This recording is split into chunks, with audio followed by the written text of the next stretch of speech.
Business के बारे में।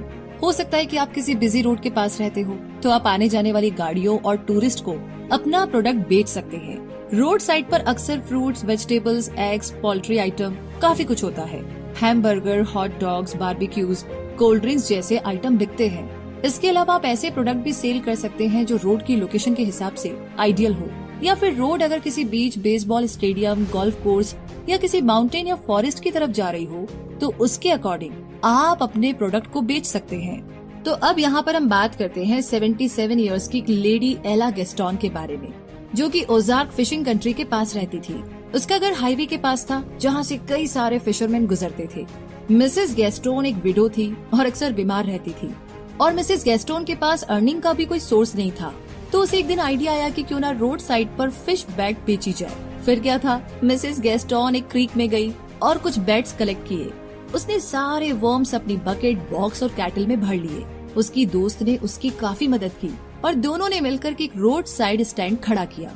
उसने वहाँ पर एक बड़ा सा साइन बोर्ड भी लगाया, जिस पर लिखा था फिश बैट्स फॉर सेल। और इस तरीके से मिसेस गेस्टोन का आइडिया काम कर गया। वहाँ से जाने वाली गाड़ियाँ उनके स्टैंड पर रुकती और फिशरमैन उनसे वर्म्स खरीदते। तो धीरे धीरे इतना प्रॉफिट होने लगा कि मिसेस गेस्टोन को कुछ हेल्पर बॉयज भी रखने पड़े।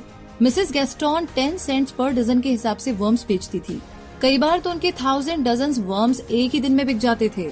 मिसेस गेस्टोन ने रियलाइज किया कि अब तक उन्होंने 1 मिलियन के करीब वर्म्स तो बेच ही दिए होंगे। उन्होंने अपना सारा उधार चुका दिया और खुद को अपने दम पर सपोर्ट कर रही थी। और उन्हें ये बिजनेस बहुत ही इंटरेस्टिंग भी लग रहा था, जिससे उनकी हेल्थ भी ठीक हो रही थी। वैसे अक्सर ड्राइवर्स को रोड पर जो चीज सबसे ज्यादा चाहिए होती है, वो है स्पेयर टायर्स। जी हाँ, तो अगली कहानी ऐसी ही है कि शिकागो से मिशिगन जाते हुए जेम्स म्रोवी की गाड़ी के फ्रंट टायर बर्स्ट हो गए थे। उसने फ्लैट टायर्स रिप्लेस करके पुराने वाले वही झाड़ी में फेंक दिए थे। मिशिगन में जेम्स सेकंड हैंड टायर्स ढूंढ रहा था, जो उसे $5 में मिले, लेकिन उनकी क्वालिटी उन टायर से भी गई गुजरी थी जिन्हें वो फेंक आया था। तो यहीं से जेम्स को एक बिजनेस आइडिया आया और उसने सेकंड हैंड और लो प्राइस टायर वाला एक सर्विस स्टेशन खोलने का डिसीजन लिया। उसने रोड साइड में गैसोलीन स्टेशन के पास एक जगह किराए पर ली और 50 बढ़िया कंडीशन वाले रीबिल्ट टायर खरीद लिए। फिर उसने एक रोड साइड सेटअप कर दिया। Tyres $2.25 and up 300 feet away. Stand के सामने उसने एक बड़ा सा साइन बोर्ड लगाया, home of Jimmy's guaranteed tyres $2.25 and up. और आप विश्वास नहीं करेंगे कि सिर्फ 2 दिन में ही उसके सारे के सारे टायर्स बिक गए और प्रॉफिट हुआ टोटल $52 का। है ना अमेजिंग स्टोरी? तो चलिए ऐसी ही कहानियाँ आगे भी आपको मिलेगी। अब हम बात करते हैं store keeping as a business के बारे में और जानते हैं कि यहाँ पर कौन सी कहानियाँ हमारा इंतजार कर रही है। तो बेशक आपकी सिटी में कई टाइप के स्टोर्स होंगे, लेकिन क्या आपने कभी ये सोचा है कि उनमें से कुछ बंद या फिर रिप्लेस हो गए होंगे? आपकी स्ट्रीट में कौन सा स्टोर सबसे ज्यादा चलता है, किसमें सबसे ज्यादा कस्टमर्स आते हैं और क्या सबसे ज्यादा बिकता है? लोग सोचते हैं कि स्टोर क्लोज हो गया तो जरूर इसके पीछे बैड लोकेशन है, या फिर सही इन्वेस्टमेंट नहीं किया होगा, या मैनेजमेंट ठीक नहीं होगा, और क्या हो सकता है बताइए। लेकिन डीप एनालाइज करेंगे तो आपको पता चलेगा कि स्टोर इसीलिए नहीं चलते क्योंकि उनकी सर्विस या प्रोडक्ट कम्युनिटी के हिसाब से नहीं होते हैं। हो सकता है कि आपके शहर में कई सारे फूड स्टोर हो, या ड्रग स्टोर हो, या फिर हार्डवेयर और फर्नीचर शॉप्स हो, या उनमें से कोई किसी बड़े स्टोर की चेन का पार्ट हो। तो ऐसे में आप अपना खुद का स्टोर कैसे खोलेंगे? ऐसा भी तो हो सकता है कि वहाँ पर कुछ सर्विस या प्रोडक्ट मिलते ही नहीं है, जिनके लिए लोगों को दूसरे टाउन में जाना पड़ता है। बस यहीं से आपको शुरुआत करनी है। एग्जैक्टली। शू स्टोर में काफी इन्वेस्टमेंट चाहिए, और अगर आप ड्रग स्टोर खोलने का सोच रहे हैं तो आपके पास फार्मासिस्ट की डिग्री होनी जरूरी है। तो ऐसे में आप क्या करेंगे, सोचिए। वैसे स्पेशलिटी स्टोर खोलने का आइडिया कैसा रहेगा? सोचकर बताइए। मतलब मैं सिंपली बोलूँ तो ये स्टोर कोई एक स्पेशल आइटम रखते हैं। कुछ एग्जाम्पल है, जैसे कि कुछ स्टोर सिर्फ कुकीज और बिस्किट रखते हैं, या स्कूल सप्लाईज, या विमेन एसेसरीज, या फिर लॉन्ड्री सर्विस, या कुछ इसी टाइप का। तो अगर आपका भी स्टोर खोलने का मूड है तो अपनी हॉबीज के बारे में सोचना शुरू कीजिए। जो आपको करना पसंद है उसी से रिलेटेड कोई स्टोर आप खोल सकते हैं, और ऐसी लोकेशन चूज कीजिए जो आपकी टारगेट मार्केट के आसपास हो। बस तो बेस्ट सेलिंग शॉप्स ज्यादातर रोड साइड पर होती है, जैसे कि सी किनोफ्स्की एंड राल्फ वॉटकिंस का एक पेट शॉप है जो उन्होंने रोड साइड खोल रखा है। अक्सर वहाँ से गुजरने वाले बच्चे डिस्प्ले देख कर के शॉप में घुस जाते हैं। इन दोनों के पास इस बिजनेस में लगाने के लिए ज्यादा पैसा नहीं था, बस उन्होंने कस्टमर सर्विस अच्छी रखी और स्टोर को ठीक ढंग से मेंटेन किया। सी किनोफ्स्की ने साउथ शिकागो में एक पेट शॉप खोला था, लेकिन उसका रेंट काफी ज्यादा था तो उसने रोड साइड विंडो वाली इस जगह का बहुत ही बेहतर तरीके से यूज किया और उनका बिजनेस चल पड़ा।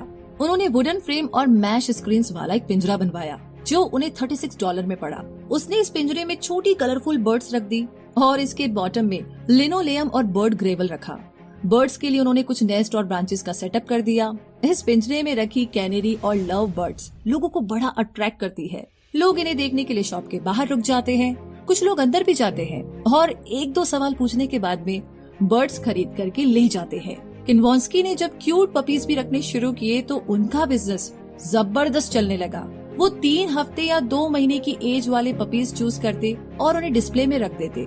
विंडो के बाहर घंटों तक बच्चे उन्हें देखने के लिए खड़े रहते। जिसके पास $1 होता वो शॉप में जाकर के पपी खरीद लेता था। किन्वॉस्की के ये पपीज कोई पेडिग्री डॉग्स नहीं थे, फिर भी बिक जाते थे। तो पपीज की सेल से जो भी प्रॉफिट होता था उससे किन्वॉस्की का रेंट, इलेक्ट्रिसिटी और बाकी एक्सपेंसेस कवर हो जाते थे। पेट स्टोर में सबसे जरूरी चीज है सैनिटेशन, इसीलिए किन्वॉस्की डेली अपने स्टोर की साफ सफाई करता था ताकि कस्टमर्स को स्मेल ना आए। इससे एनिमल्स भी बीमार नहीं पड़ते थे। और इसके अलावा उसने शॉप में डॉग फूड, बर्ड केज और बर्ड ग्रेवल और बाकी पैट एसेसरीज भी रखनी शुरू कर दी थी। तो इस दौरान राल्फ वॉटकिंस साउथ शिकागो में एक एक्वेरियम भी चला रहा था। वो इस बिजनेस से हर साल हजारों डॉलर्स कमाता था। जब वॉटकिंस ने शुरू किया तो उसके पास सिर्फ 8 टाइप के फिश और 10 छोटे फिश टैंक्स थे, लेकिन 3 साल के अंदर ही उसके पास 130 फिश टैंक्स में से 120 टाइप की डिफरेंट फिशेस थी। वॉटकिंस ने सिर्फ $200 के साथ ये बिजनेस शुरू किया था। एक छोटा अमाउंट उसे रेंट का भी देना होता था, तो उसने $100 में फिश खरीदी। बाकी पैसे से उसने वाटर टैंक्स, वाटर प्लांट्स और कुछ एसेसरीज खरीद ली। वॉटकिंस ने जिस दिन स्टोर खोला उसकी पॉकेट में एक सिंगल सेंट भी नहीं था। पर दूसरे दिन सुबह जब उस रास्ते से बच्चे स्कूल जा रहे थे तो उन्होंने गोल्ड फिश के बारे में पूछताछ की और चले गए। फिर दोपहर में छुट्टी के बाद वो अपने बाकी दोस्तों को भी लेकर आए। वॉटकिंस ने उनका वेलकम किया और एक छोटी बच्ची को गोल्ड फिश लेनी थी तो उसने पूछा कि मैं इसका क्या नाम रखूं? वॉटकिंस ने पूछा तुम्हारा क्या नाम है? सोनिया, लड़की बोली। तो गोल्ड फिश का नाम भी सोनिया होना चाहिए, वॉटकिंस बोला। बाकी बच्चों ने भी अपनी चॉइस की फिश खरीदी और उनके नाम रखे। तो इस तरीके से वॉटकिंस की शॉप बच्चों में काफी हिट हो गई। बच्चे बार बार उसकी शॉप में फिश लेने आते थे और अपने नाम पर फिश का नाम रखते थे। उन्हें ना ये बहुत ही इंटरेस्टिंग लगता था। फिर उनकी बातें कुछ ऐसी होती थी, एलिस के पेट में दर्द है या आज हेनरी मर गया, जिसे सुनकर के उनके पेरेंट्स खूब हंसते थे। वॉटकिंस बच्चों और पेरेंट्स को फिश की टेक केयर के बारे में भी काफी नॉलेज देते थे। तो कुल मिलाकर के उसकी शॉप काफी पॉपुलर थी। कस्टमर उससे रेयर और एक्सपेंसिव ट्रॉपिकल फिश खरीदने आते तो वो उन्हें उनके लिविंग रूम में एक्वेरियम सेट करने में भी मदद कर देता था। इसके साथ ही उसने खुद के वाटर प्लांट्स ग्रो करने शुरू कर दिए, जिससे उसका बिजनेस और भी एक्सपैंड हो गया था। ट्रॉपिकल फिश ट्रॉपिकल प्लांट्स में रहती है और ये सारे प्लांट्स फ्लोरिडा में मिलते हैं। वॉटकिंस के पास कई तरह के फिश थी, जैसे कि गपीज, टेट्रास, गुरामी, एंगल फिश वगैरह वगैरह। ये जो फिशेज होती है ना, ये चीप पैट होती है जो इजीली मेंटेन की जा सकती है और सबसे बड़ी बात, इन्हें बेच करके अच्छा खासा प्रॉफिट भी कमाया जा सकता है। तो कुल मिलाकर के बात ऐसी है कि आपका बिजनेस चाहे कोई भी हो, छोटा या बड़ा, क्वालिटी का ध्यान रखना बहुत जरूरी है, वरना बिजनेस टिक नहीं पाएगा। लोग तभी आपकी शॉप में आएंगे जब आप उन्हें बेस्ट ऑफ टाउन प्रोडक्ट या सर्विस देंगे। टेड लेंसमैन और उसके हैमबर्गर बिजनेस की भी कुछ एक्चुअली ऐसी ही कहानी है। टेड कैलिफोर्निया में रहता था। वो अपने एक दोस्त को अपना ओल्ड ट्रक देने जा रहा था क्योंकि वो इसे अब अफोर्ड नहीं कर पा रहा था। लॉस एंजलिस से पासाडीना जाते हुए उसने एक हैमबर्गर स्टैंड देखा जिसका ओनर उसे बेचने जा रहा था। क्योंकि उसे शायद कोई प्रॉफिट नहीं हो रहा था, वो शैक क्लोज करने ही जा रहा था कि टेड आ गया। दोनों ने एक दूसरे को ग्रीट किया। दोनों ने ओल्ड ट्रक और शैक को आपस में एक्सचेंज कर लिया। टेड को एक नया बिजनेस मिल गया, लेकिन उसके पास बस 11 सेंट्स थे। शैक में 2 डजन बन और सॉफ्ट ड्रिंक के 3 केस रखे हुए थे। टेड ये बात अच्छी तरीके से जानता था कि भाई 11 सेंट से तो कुछ नहीं होने वाला, तो उसने अपने दोस्त से $50 उधार लिए। वो हैमबर्गर के बारे में सोच रहा था। उसके टाउन में ज्यादातर स्टैंड एक हैमबर्गर 10 सेंट्स में बेचते थे, कोई कोई तो इससे भी कम बेचता था। लेकिन टेड अपने फूड में क्वालिटी भी चाहता था। उसने अपने हैमबर्गर्स के लिए बेस्ट बन और बेस्ट बीफ चूज किया और एक हैमबर्गर का रेट रखा 15 सेंट्स। वैसे 6 महीने तक तो उसकी 1 पैसे की कमाई नहीं हुई। फिर अचानक एक कस्टमर ने जब बर्गर में चीज की एक स्लाइस मांगी तो टेड ने चीज बर्गर बना करके बेचना शुरू कर दिया और उसके बर्गर धड़ाधड़ बिकने लगे। तो भाई अब लोग उसे बेस्ट चीज बर्गर के लिए जानते थे।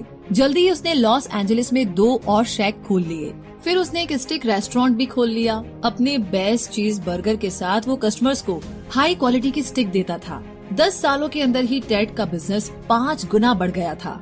कहने का मतलब ये है कि हिम्मत नहीं हारनी है, बस लगे रहिए।